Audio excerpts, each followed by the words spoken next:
Hello guys, good evening. Natakaroon sa situational gameplay o na basketball sa free throw nga situation. Bali kani siya in game nakita nako ni sa dula sa una katong championship versus sa PBA Alaska versus Pure Foods katong 1996 All Filipino Conference. So mao ni ang kuan guys, wala nay oras pero na foul sa Pure Foods. So free throw karon ang Alaska. So mao ni ang instruction nga himo sa coach sa Pure Foods. Bali nag free throw si Dos,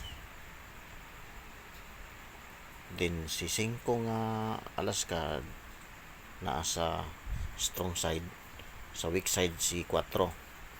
So ang sa Pure Foods naman ang ilahang depensa. So diri ning pwesto si 3 dayon sa likod ni 5 si 5 dayon diri si 4 nya 4. Bali ang mahitabo ini guys sa ilang plano, once nga pag-itsa na sa bola ni Dos, pag dili ma-shot kani si 3 mo bus out ni kang 5 para si 5 nga Pure Foods siya ang responsible sa rebound. Maupod si 4 bus out po niya ni si 4 sa Alaska to para dili siya maka-rebound. Bali bus out ni silang duha, si 2 ay si 4 o si 3 para makalugar ni si 5. Dayon kani si 2 pag tira ini ni 2 nga sa Alaska, mudaga na siya diha para mo screen para dili maka-rebound. So open karon si 5 nga maka-rebound.